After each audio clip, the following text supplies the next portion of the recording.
Iran akan menghadapi minggu yang sangat buruk dengan kedatangan karma. Teheran memasuki hari Isnin, 11 Mei 2026, sambil cuba kelihatan kuat dengan pembohongan. Rangkaian pro-Iran telah menyebarkan video, gambar, dan dakwaan palsu untuk membesar-besarkan kemenangan, melebih-lebihkan kerosakan terhadap Amerika Syarikat dan Israel, serta mengelirukan orang ramai. NewsGuard telah mengenal pasti 98 dakwaan palsu yang berkaitan dengan konflik ini dengan ratusan juta tontonan. Tetapi fakta menunjukkan rejim yang gelisah, tertekan, dan satu gabungan besar sedang terbentuk. Pengawal revolusi telah mengancam kapal-kapal, melancarkan serangan terhadap kapal-kapal Amerika, cuba menakut-nakutkan United Kingdom dan Prancis, menuntut pelepasan sekatan dan meminta penamatan sekatan laut. Dan masih lagi cuba menjuangnya sebagai cadangan yang murah hati. Trump menolak jawapan Iran itu sebagai sama sekali tidak boleh diterima dan selepas itu keadaan berbalik menentang Iran sendiri. Mereka yang cuba menuduh Washington tidak terkawal, kini kelihatan seperti pihak yang hilang kawalan, tersilap kiraan dan menolak rantau ini ke dalam krisis yang belum pernah berlaku sebelum ini. Saya akan ceritakan semua itu kepada Anda sebentar lagi. Tetapi sekarang Anda pasti mau melanggan saluran ini untuk terus mendapat maklumat terkini. Maklumat masa nyata dengan kualiti kewartawanan terbaik yang pernah Anda lihat. Dalam standar credibility, Milson Alves, image tidak terkawal kini terpalit kepada Tehran.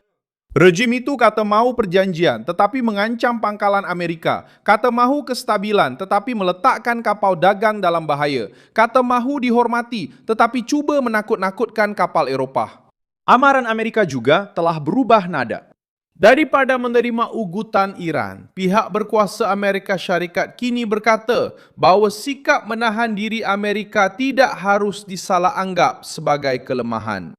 Ketua Tentera Amerika telah menjelaskan bahawa Komando Pusat dan Pasukan Bersama tetap bersedia untuk memulakan semula operasi besar-besaran terhadap Iran sekiranya menerima arahan. Inilah perubahan utama minggu ini. Sebelum ini, Iran cuba mengatakan bahawa mereka tidak lagi menahan diri. Kini Washington menunjukkan bahawa kesabarannya juga ada had. Rejim Iran bertaruh bahawa mereka boleh terus menguji batas tanpa sebarang tindak balas. Mereka mendapati bahawa tali itu boleh putus dan memakan diri sendiri. Penawal revolusi juga kelihatan keliru dan tanpa arah yang jelas. Sebahagian daripada rejim mengancam perang, sebahagian lagi cuba berunding melalui perantara. Satu kumpulan pula bercakap tentang penentangan mutlak. Satu lagi meminta penamatan kepungan, pelonggaran sekatan dan pelepasan dana. Trump sudah menyatakan bahawa pergaduhan dan kekeliruan dalam kepimpinan Iran adalah antara sebab kesukaran untuk mencapai perjanjian. Penganalisis membincangkan sejauh mana perpecahan ini, tetapi tingkah laku awam rejim menunjukkan satu fakta mudah. Tehran tidak bercakap dengan satu suara. Sementara diplomasi cuba membeli masa, sayap tentera pula meningkatkan risiko. Sementara kerajaan cuba mencari jalan keluar, pengawal revolusi tetap berkeras dengan provokasi. Pembohongan juga menjadi beban kepada Iran. Sepanjang perang, rangkaian pro-Iran telah menyebarkan video, gambar dan dakwaan palsu untuk membesar-besarkan kemenangan, melebih-lebihkan kerosakan terhadap Amerika Syarikat dan Israel, serta mengelirukan orang ramai. NewsGuard telah mengenal pasti 98 dakwaan palsu yang berkaitan dengan konflik ini, dengan ratusan juta tontonan, kebanyakannya mempromosikan agenda yang memihak kepada Tehran. Institut untuk Dialog Strategik juga telah merekodkan rangkaian pro-Iran yang menggunakan kandungan palsu dan yang dijana oleh kecerdasan buatan untuk memperluaskan propaganda perang.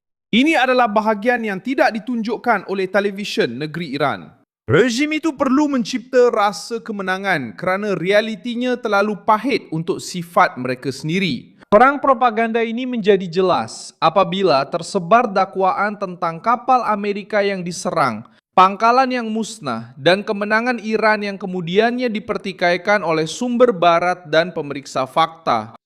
Sementara itu, Amerika Syarikat mendakwa telah memusnahkan kapal kecil Iran, memintas peluru berpandu dan drone, serta membimbing kapal melalui laluan yang dianggap selamat dalam projek kebebasan.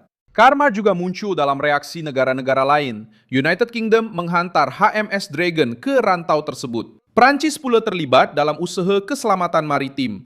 Lebih daripada 40 negara telah dipanggil untuk membincangkan misi pelindungan perdagangan, pembuangan periuk api dan pengurangan risiko kepada kapal-kapal awam.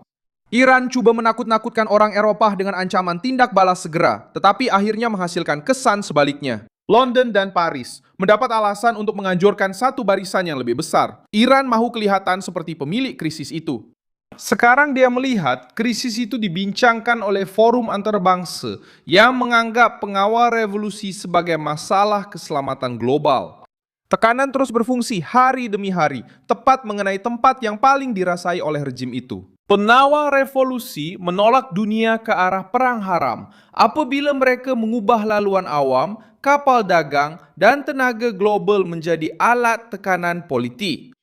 Cuma kaedah ini sudah lapuk. Perbandingan sejarah membantu untuk memahami banyak perkara. Pada tahun 1986, Muammar Gaddafi cuba menjadikan Teluk Sidra di Mediterranean sebagai kawasan ugutan politik. Dia mengisytiharkan satu garisan kematian dan berkata bahawa pasukan Amerika tidak sepatutnya melintasi kawasan itu.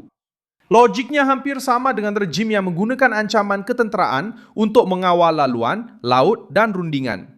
Cuma Ronald Reagan tidak menerima ugutan itu. Tentera Laut Amerika Syarikat melintasi kawasan tersebut untuk menegaskan kebebasan pelayaran.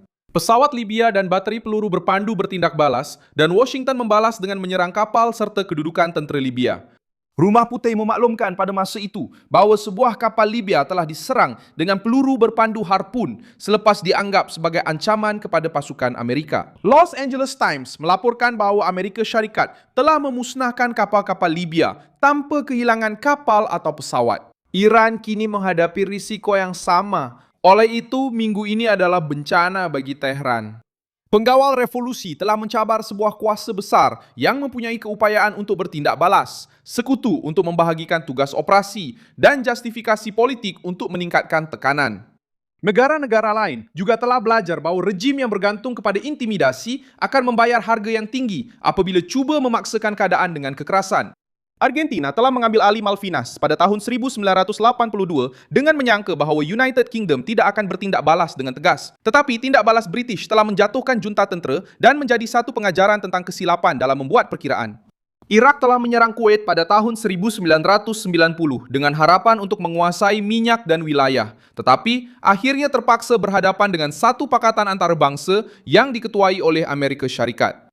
Serbia di bawah Slobodan Milosevic telah cuba menentang tekanan Barat di Balkan dan akhirnya menjadi terasing, dibom serta diburu secara politik. Dalam semua kes ini, rejim yang keras telah mengelirukan propaganda dalaman dengan kekuatan sebenar. Iran kini menghadapi risiko yang sama, meyakinkan penyokongnya bahawa Iran sedang menang, sedangkan dunia sedang bersatu untuk mengehadkan pergerakan mereka. Pembohongan yang diceritakan oleh pengawal revolusi sedang didedahkan setiap hari oleh fakta. Jika ekonomi kukuh, Tehran tidak akan meletakkan pengakhiran sekatan sebagai teras cadangan mereka. Jika pengawal revolusi yakin, mereka tidak akan bertindak balas dengan begitu banyak ancaman terhadap setiap langkah Eropah. Jika kepimpinan bersatu, tidak akan ada ucapan yang begitu berbeza antara diplomasi, tentera, dan propaganda kerajaan. Apa yang berlaku sekarang adalah ujian yang sangat berat untuk Teheran. Jika mereka terus menipu rakyat sendiri, mereka akan melihat jurang antara propaganda dan realiti semakin melebar. Minggu malapetaka Iran bukanlah disebabkan oleh nasib malang. Ia lahir daripada pilihan-pilihan Teheran sendiri dan juga daripada tindakan awal Trump yang memberi ganjaran kepada mereka yang menolak dunia ke ambang peperangan. Saya Milson Alves, seorang pakar antarabangsa dan tujuan saya adalah untuk memastikan anda sentiasa mendapat maklumat yang benar setiap hari. Pautan berita ada dalam keterangan video. Sila tekan butang suka pada video ini, langgan saluran ini dan pada akhir nanti lihatlah komen-komen supaya anda lebih terlibat dengan komuniti Milson Alves. Jumpa lagi.